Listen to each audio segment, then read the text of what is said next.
If I save $1 per unit for the world, that's trillions of dollars. If you're running the REIT and all of a sudden your mall blows up and you're not getting any more rent, the whole cookie kind of crumbles. Without them, we would have died for sure, without a doubt. What they're creating is a microcosm of the walkable neighborhood. If we just sell one of these to every apartment in America, we'd all be billionaires. The problem with that is everyone else in America is also saying that, right? She's like, hey, everyone, I brought in these guys because I just love their logo. The reason startups exist is because corporations don't know how to innovate. They're never going to put themselves in that situation again. So the entire landscape of office will change. Welcome to The Diligent Observer, the first podcast exclusively focused on helping angels see what others miss. I'm your host, Andrew, and every week we explore what works, what doesn't, and why through conversations with experienced startup investors and operators. My guest today is Henry Talamantes, a PropTech growth specialist and active angel investor who's helped scale multiple seed to Series B startups in this sector, collectively raising over $200 million in venture capital. In this episode, Henry shares his perspective on the commercial real estate crisis, explains why a stupid level of customer discovery is actually the key to growth in the PropTech market, and offers his thoughts on identifying winning PropTech founders based on his extensive field experience. I hope you enjoy learning from Henry as much as I do. Henry, thanks for being with me today. Yeah, man. Thanks for having me. Okay, so Henry, I'd love to start with just what's exciting right now in your world. Well, I just got engaged, so that's a lot of fun. Congratulations. Yeah, thank you. And planning the wedding and all that is a lot. Are you the planner? Like, are you deeply involved in the weeds, or are you hands up? I could be, but she's even the next level planner. So I'm just let her there, row the boat. I'm just passenger. Well, speaking from mistakes that I made, if you are assigned a task, do it and do it quickly. Number one way to stress out your new bride is don't do the thing that they asked or don't do it quickly, because that's a story for another time, but I may have made that mistake. Okay. Yeah, that's good advice. So just diving in, I've been in PropTech for a long time. And in general, my dad was an engineer. I'm very hands-on. I immediately get in the weeds and fix the problem myself. And so recently, probably even just, past 6 months-ish, I've been trying to expand my mental models and frameworks to have a bigger picture. By my own personal nature, I always get dragged into the friction of the actual problem and solution. And sometimes I miss the forest for the trees. And so I've been trying to expand my way of thinking about the overall industry and how it overlays into macro trends. And so something I've been thinking about a lot recently is return to work stuff. And really, it's an echo of malls, right? So malls are just like dead zones. And they still are, right? And now they're so sad. And no one knows what to do with them because they're wrapped in REITs, and REITs make it even like crazier to do anything with them. And so whatever this lip service about returning to work is, like, they've opened the can of worms. Like, there will be a lot of office space that remains unleased. What do we do with that office space? No one ever capitalized on the empty mall space. I think there's going to be a lot of very cool, interesting redevelopment stuff that you can do with this empty office space. And that's just extremely interesting to me, because I think instead of narrowing in on like, how do we improve WeWork, make WeWork 3.0, I'm thinking of like, okay, it could be anything. Like, it'd be a spa inside of an apartment, inside of an office. It's kind of an example of how I've been trying to change my thinking, but that for me is one of the most exciting things happening in the economy and in real estate. Why do you think malls have failed to be capitalized on? Why did no one figure it out? Dude, I mean, back in the day, I was in logistics, and there were some crazy patents, Google patents. You can search all the patents, right? There were some insane patents for malls. Amazon had one where it was like drones coming up ramps, like automated fulfillment centers, because the beauty of malls from a location perspective, which real estate is location. From a location perspective, they're like well spread out. So perfect distro centers, right? Versus now they'll go 2 hours north to Euless and there'll be like all 8 of them. So now you're not getting the right coverage. So they were trying to do distribution centers because of the great placement that malls already have. Part of the problem is the REIT wrapper. So REITs are always trading at a discount. So REITs are not liquid at all, not like a mutual fund where there's an active market for it. REITs, like you buy them, you're okay with the coupon, and you hold it forever, and you're getting like 8% coupon, 20 if you got like a banger from the 90s. I was in banking in my previous life, which is I used to sell REITs, and so that's how I know all this stuff. So the REIT wrapper, once you put the assets in, you're kind of stuck. You can buy more with some of the profits, but mostly you're beholden to the investors for that coupon because they bought a new liquid asset. They want that coupon. And if you ever want to make another REIT, you better pay that coupon or else no one's going to trust you. So it doesn't provide a lot of liquidity to do anything inside of the REIT because you have to pay most of your liquidity for the coupon or else investors aren't going to trust you going forward. And two, I think that a lot of times, like with a big building like that, to demo it and reno it and do something else, it's just so expensive. It's easier to go across the street where it's still raw land, which is more of a US suburban problem. Malls are not urban, they're suburban. So 2 streets down, there's a huge lot, which is the opposite of office. Office is super urban, super concentrated. Like all the empty lots are already done. It's fascinating that your first response to why haven't we figured out malls is speaking to misaligned incentive structures a step back from the actual asset itself. Like that's fascinating to me. And I think it makes a lot of sense. Yeah. I mean, honestly, I only know that because of my banking background. Otherwise, like I say REIT to someone, they know what a REIT is, but they don't know what a REIT is. Say more about that. Like, where's the common misconception about REITs? Because I think I would put myself in the first category of, yeah, I could tell you notionally what it is, but I don't really know what a REIT is. Yeah. I mean, first, you got to realize how REITs are structured as far as how to sell them. When I was a financial advisor, all financial advisors, we get huge commissions on rips on REITs. And so that gets taken off the top. It's very hard to ever make up that commission. But even more so, REITs are assigned a coupon, and that's what you're buying the REIT for. There's some that have some tax advantages, et cetera, or they do. All REITs have tax advantages. But the main thing about the REIT is the steady coupon that has a better tax advantage because it's a REIT, because there's no trading of the assets. So because it's not an actively traded portfolio, because it's a set portfolio, the taxes are different. That works really good if you're using it as a coupon and you're going to get rent from those forever. But then if you're running the REIT and all of a sudden your mall blows up and you're not getting any more rent, the whole cookie kind of crumbles. So do you have any magic solutions, like anything in your mind that could actually work to transition and kind of save our malls, right? Because I think it's an interesting use case because they're in your face, right? Everybody that's listening to this knows their nearest mall and they probably never go there. Yeah, I think that the parking is one of the big things. Like, what would need that much parking? So that way you're not having to build a bunch of new stuff. And so I was talking with a partner at A16Z the other day, and we were talking about the blend of shopping and playing, reimagining the mall as an entertainment center, but not like the silly putt-putt that was like really bad, but we just went because it was next to the movies. Think of TopGolf level or main event level, or in Dallas, we have something called Cosm, which is like this huge dome thing. And these things, they're nowhere. Like we went to an awesome birthday party for my buddy, this thing called Chicken and Pickle. Had to be at least 50 million built out, like a huge pickleball thing and like all kinds of games, but in the middle of nowhere.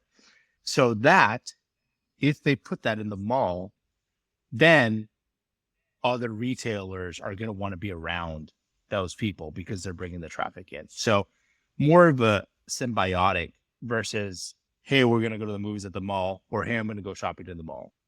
So essentially evolving the anchor tenant, right? Like changing the draw. Because it used to be the Sears or the Dillards or whatever that would get people to come, and they're like, oh, okay, I'll go to this other place or two while I'm here. Yeah, but now you have TopGolf and a VR place and like cool LED lights on top, and okay, now it's an experience. Okay, so I want to talk more about office space, and I know there's a lot happening there. Before we get to that, could you walk me through your mental model on the world of PropTech.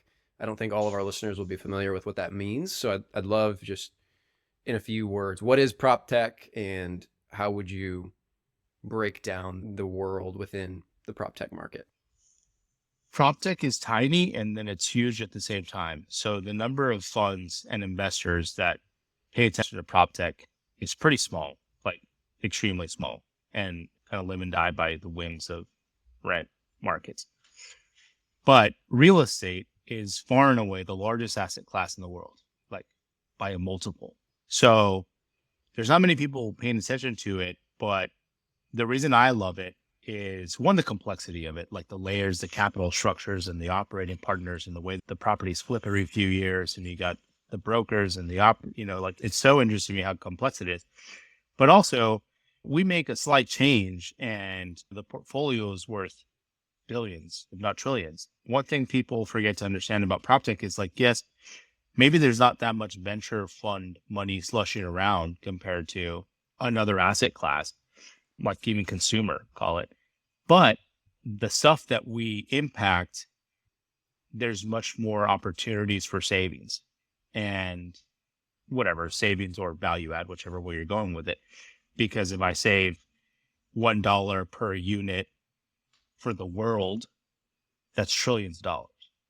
If I sell 2 more rubber duckies, next year they're going to want a bouncy ball, no more rubber duckies. So, and in the US, part of that is because insurers and pensions and other large institutions have capital requirements from the federal government where they have to be in some kind of liquid assets and then stable assets. And so the stable part for large insurers and banks even and pensions, that is the check mark is real estate.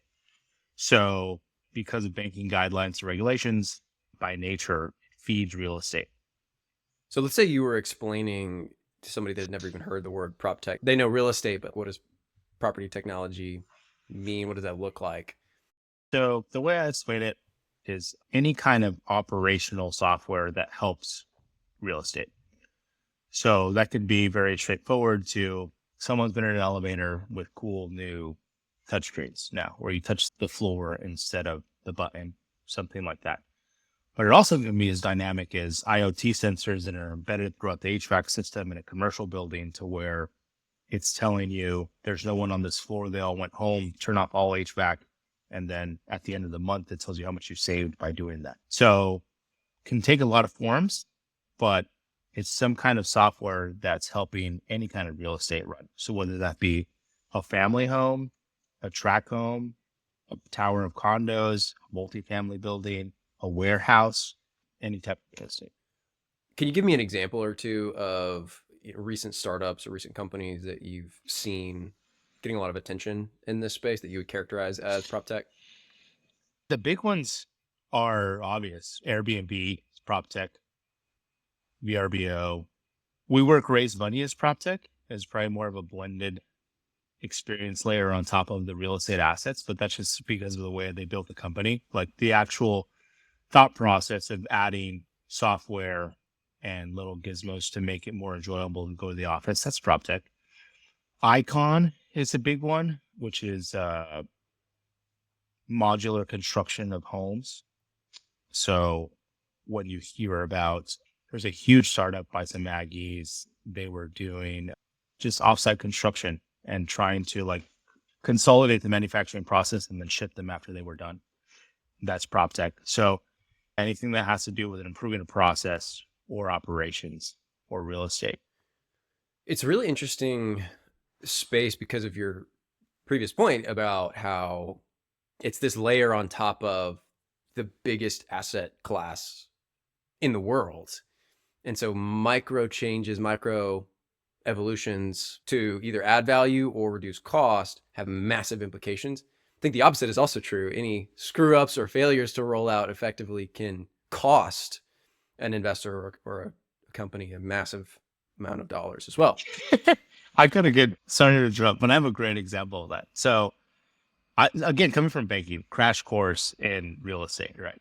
And my first startup, now I've done most real estate verticals, but first startup, we were multifamily.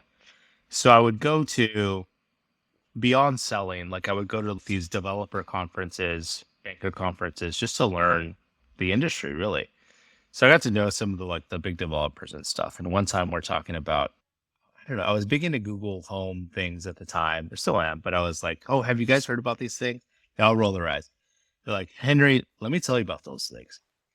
So there's like inset things that they put into the walls in apartments. And so they buy the connector, right? So you can put your little phone in there, your iPhone, and then it sends it to the Bose speakers and all that.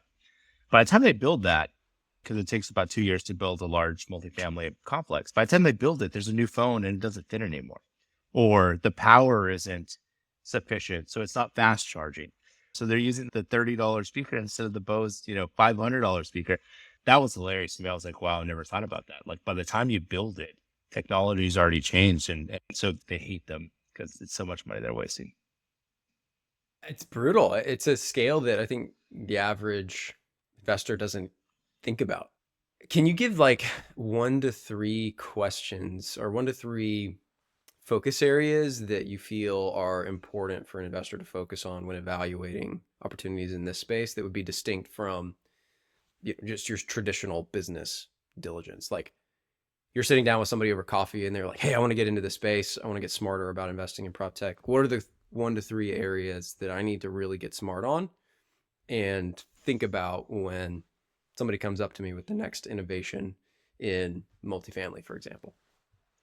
I think the two biggest ones I hear a lot from generalists, either operators trying to use this as a go to market or investors dipping into PropTech, is if we just sell one of these to every apartment in America, we'd all be billionaires.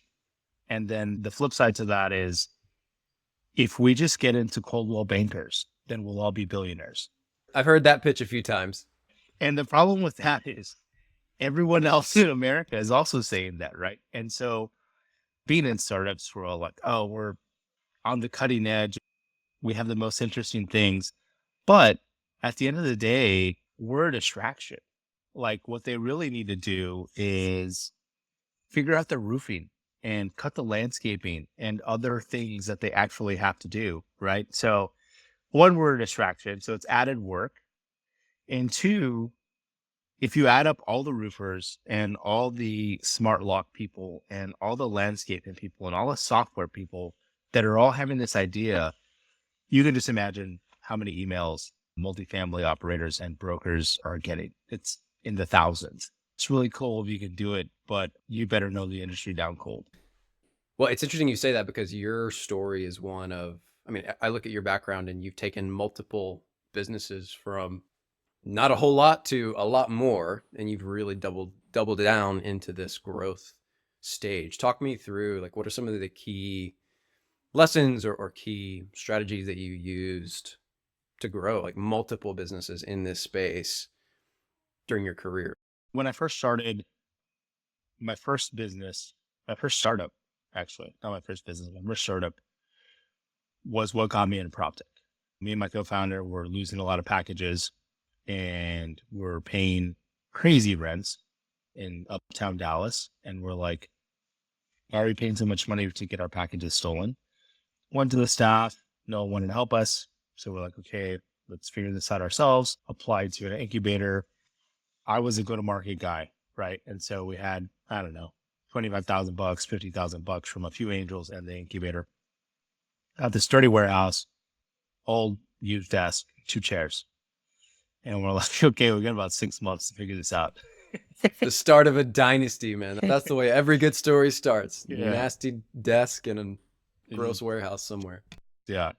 And so it's like any sales thing, like especially people from outside, because I'm going to market. Like that's my jam. I love early stage go to market and figuring this stuff out. But non-sales people are always like, that's easy. Sprinkle the sauce. There are no silver bullets. Like you got to do everything. All the sales tricks, and they're all so straightforward. You got to call, you got to email, you got to write them letters, you got to send them trinkets, you got to research them and see what their causes are and all that kind of silly stuff. I mean, our first client, man, who was like top 10 manager in the nation and the executive director of the entire Eastern region, so half of the United States, brought us into her entire team meeting because she has a deep love for Labradors and our logo was a lab.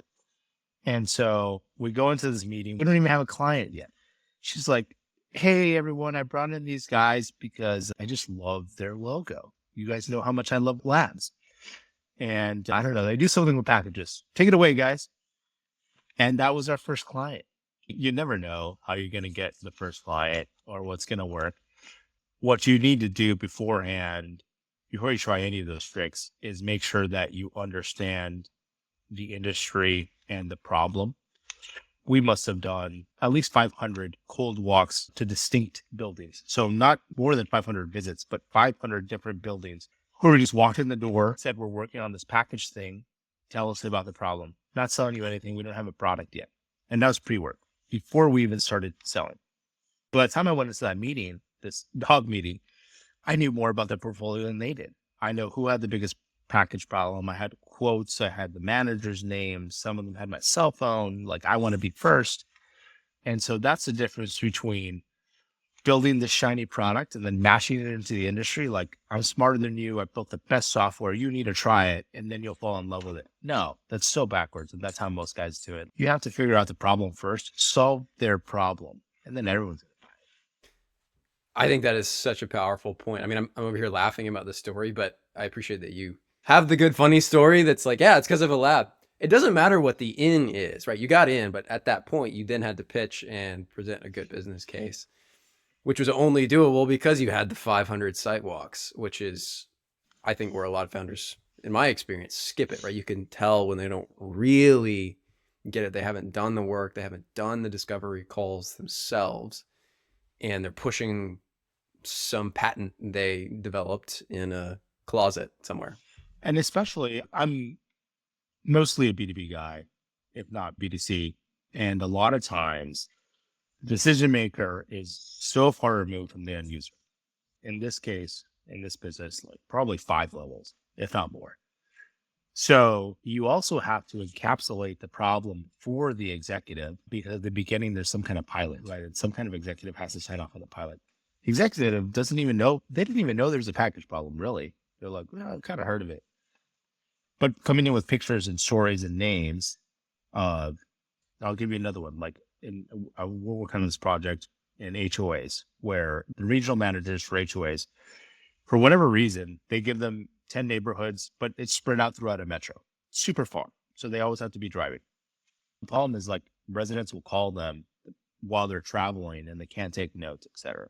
And at corporate, no one knows the number of calls they're getting, the number of community requests they're getting, stuff like that, right? So when pitching to the executives at the HOA company, we had to go talk to the community leaders, managers, whatever they call them, and encapsulate their problem and then help them pitch it to their bosses, because they're scared of being the lazy one or being dinged or getting fired because, like, just shut up and go do your job, is most jobs, right? And so we go pitch to the entire team, the 2 owners, the executives they've hired, and I'm highlighting stories, and the owner's like, Carlos, is that true? And like, Carlos is like, yeah, I mean, that's our day to day. So the Ivory Castle, not that they don't care, they're doing their own thing, right? They're doing business planning and forward planning, but the Ivory Tower thing is real. They lose the purview of the day-to-day ops, especially in B2B enterprise. You have to encapsulate the problem and then remind the decision maker what their own people are dealing with day to day. And then that starts their wheels turning, like, okay, then there's some hidden revenue or hidden costs in here. And then you help them do the math, because by that time you're doing the math too, but you want them to start thinking that way. I mean, it sounds like, right, if there is a silver bullet here, it's go do a crazy amount of discovery, understand the problem better than your client, and come in with data to help them educate around the breadth of that problem. And then, oh, by the way, we can help you with this. Yeah, exactly. And you've done that several times now, which proves the validity of the strategy. What other elements would you say contributed to this? Basically nothing to, massive contracts on a recurring basis in this space. I think after that, we were both on our friend Ben's service podcast. Shut up, Ben. And once you get cooking, there's a strong fallacy in any startup to say, I'm a genius. Like, this is working. You can only be the hot kid at school for so long until someone younger and sexier comes along. The reason startups exist is because corporations don't know how to innovate. They suck at it. You can't fall into that same trap of like taking your eye off the ball. And to me, at the early stage, the most important metrics are centered around customer satisfaction. You can dig into retention and churn and NPS and stuff like that. But in my mind, until you're probably at like 5 million or above in ARR, you're over engineering. Really, it's just, again, research, but on the user side, what's wrong, fix it at scale. And if the users are happy, then you'll continue to grow. It's not extra little widgets that you're inventing in your own head. It's keeping everybody happy with the base product that they bought originally and just expanding with other people on that same product. So when you meet a new entrepreneur working in this space, right, you're obviously getting a ton of deal flow in this category, and you've got a pretty strong BS detector to see through a lot of this because you've been there, done that. What are some of the common yellow flags or BS comments that you hear that maybe the less experienced PropTech investor might not catch? Part of the reason I get so much deal flow and my only real leg up, because, if I was at a fund, I'd have my own team, math guys to model into the fifth dimension. And my only leg up in all of this is that I've already done it in the industry they want to do it in. So again, never been a VC, or not yet, knock on wood.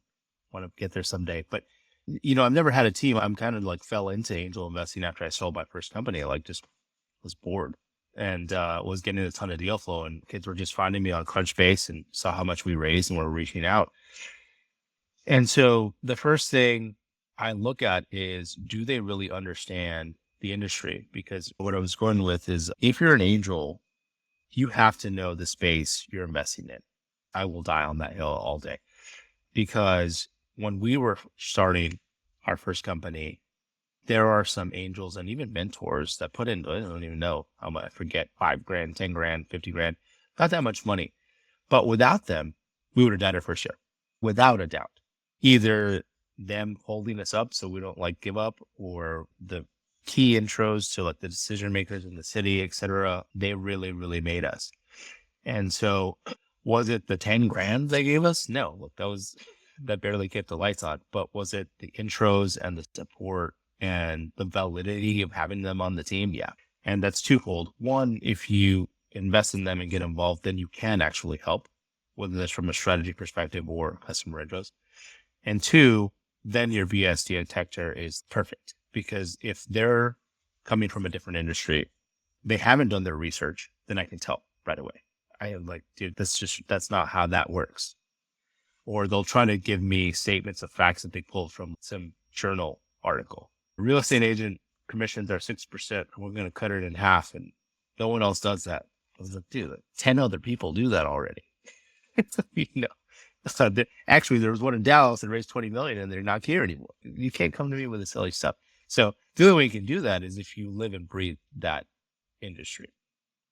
So the best way to build a BS detector and to watch for yellow flags is to know the space cold.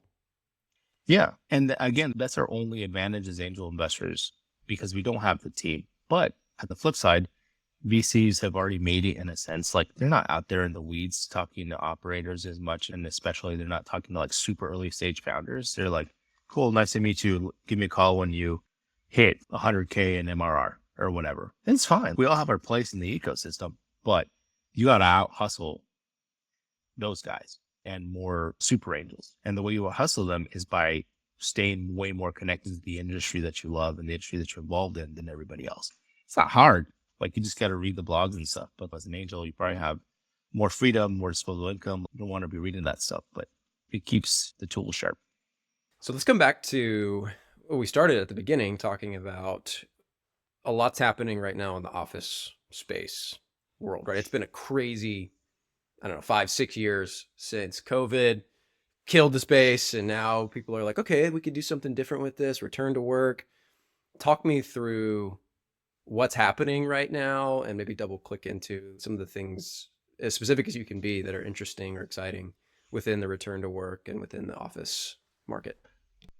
Part of the reason why I'm obsessed with this, I'm sure, is that during COVID, after I had left the package company, I had joined a database company where we were aggregating corporate data for occupiers. So occupiers being the industry term for large leaseholders. So Microsoft's Salesforce has an office here in downtown Dallas. They have probably 10 floors or whatever, right? That's their Dallas headquarters. They're known as an occupier in the industry. I was joining as head of sales. My founder was coming from, he was a big corporate broker and he had seen this problem in the industry. The problem was if Salesforce is in that building and Microsoft is downstairs, they have two different tenant reps, which is another name for broker.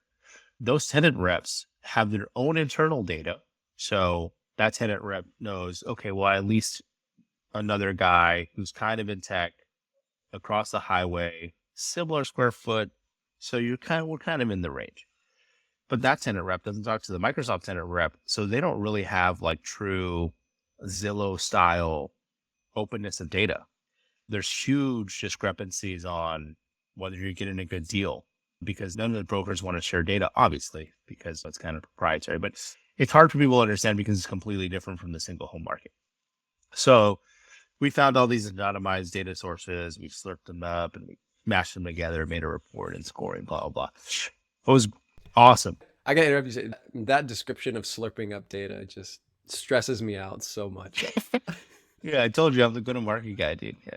So sprinkle some sauce on it. Yeah, I'm the guy, but the opposite of the sales stereotype. So it was going great. Like we had Facebook and Instagram before they merged, and DHL, the largest land occupier in the world, was our client. I mean, we had everybody, HP, going great. And then COVID hits. And our entire business model is giving you insights into your office data. We had just raced around right before COVID. The check came in, it's like $3 million, I think. The check came in 2 weeks before the country shut down. No way. Yeah, man. The roadmap was to hire like 6 salespeople and a full-time marketer, and that's where we're going to spend the money all on. I was going to build out my team. That's why I went to this company. And all of a sudden, we're like, oh, crap. Probably not good. So we hired one person and we kind of sat around waiting to see, like, is this going to go away? At the very beginning, like, no one knew how long it was going to last. And then people stopped going to work completely. And so we pivoted to this like COVID tracker, and we're trying to keep up with like municipal mandates and helping companies manage all that stuff. It was a mess. It was a complete mess. Like I said, we had huge F500 clients, and these are the directors of real estate, like the end all be all for the real estate portfolio. And, you know, across the board, most of them were saying like, Henry, we're going to walk these leases. What be where it may. It's not news by this point. There's journal articles out on about it. Like, I'll walk away and I'll duke it out in court, and we're about the same size. So we can do gutters courts for as long as we need to, because corporate leases are 10 years, 20 years. So it's a lot of money you're talking about, and they don't know how it's going to shake out. So one, it did end up happening. A lot of companies closed buildings and consolidated offices, and most people just never went back to work. But the unsung story of that whole thing is that the occupiers, as they call them, you know, the names that we all know, walked the lease and just gave the bag to the owners, which in most cases is the American public, because it's a REIT or it's, you know, some other big institution that owns it. I was there when it happened, and I know the mindset that the occupiers have. They're never going to get there. I mean, they're smart. This is Fortune 500. They're never going to put themselves in that situation again. So the entire landscape of office will change, whether that's renovations like I was alluding to earlier or something else. They're not dumb enough to put themselves in that same position again. So the entire landscape is going to change, and there's going to be a lot of upheaval overall.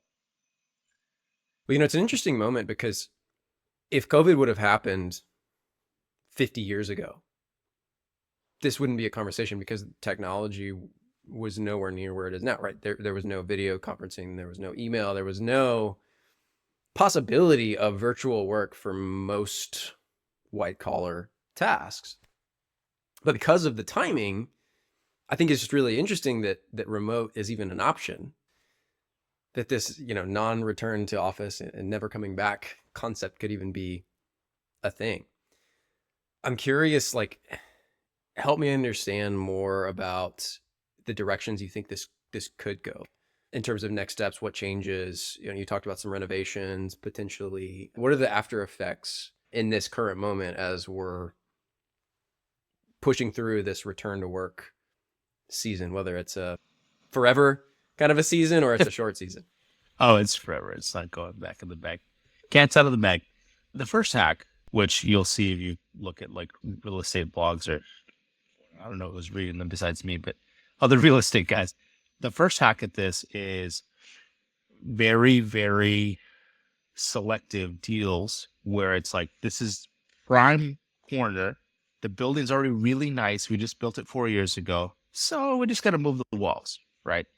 And then they move from office to hotel or office to multifamily or office to condo. It was very easy because it's like the best location. There's a Whole Foods down below, blah, blah, blah, blah. And so everyone thinks, well, outside the industry, people think like, oh, that's all you got to do. You just got to change all these offices to this. It only works in certain scenarios because the building itself costs $200 million. That renovation costs $20 million. Like, the math is not mathing on most of those buildings. Now, what people are exploring, and not many people have done it yet, but people are exploring now is a very blended live work environment where there's offices, apartments, condos, maybe some entertainment on the top level, like some kind of social club, TopGolf, pickleball, something like that. And so really what they're creating is a microcosm of the walkable neighborhood. So in a lot of cities, they don't have that awesome, or not even in a lot of neighborhoods, they don't have that awesome walkable, like everything in one that I can walk to, right? But you can create that in a building. You can have the grocery store on the bottom floor, some restaurants on the top floors above the grocery store, maybe open a rotunda with a farmer's market, and then above that, live work. And I think that blendedness is capturing more consumer dollars. It's really, I mean, the game plan there, right? The entire building is live work, and you just never leave your building. Do you think this is going to be almost exclusively in the kind of major metro spaces, or like where does this happen? Probably. Yeah. Because we're talking huge office towers, right? Like the mid-rise offices, and the Aggies on the call, like the Via Maria stuff or anything like that. Like if you're a mid-rise 5-story on Via Maria, I got no answers for you. That is hard. I don't even know what you do with that. That's tough. But same thing, like Addison or like any burbs, high rises, like that's a whole different, I don't know. You probably got to go full hotel with Cuban casino on it or something. I don't know. So yeah, this idea is purely for urban.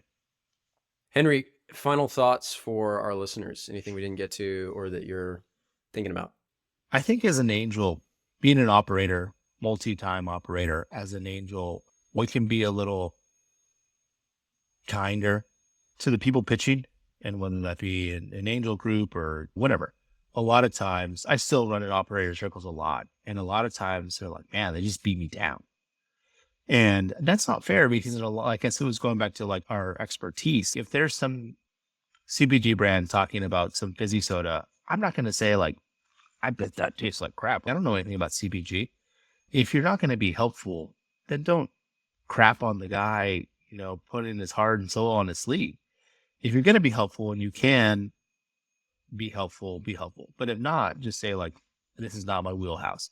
I pitched almost every group in Texas and a bunch outside of Texas. And a lot of times angels, they make time to go to those groups and they feel like they have to give feedback because that's their job. No, it's not your job, because most of those concepts, you have no idea what the heck they're talking about. By saying stuff, you're giving them bad advice. You don't understand what technology they're talking about. So unless you know it, don't say anything. Unless you can be helpful, don't say anything, because it's a grind.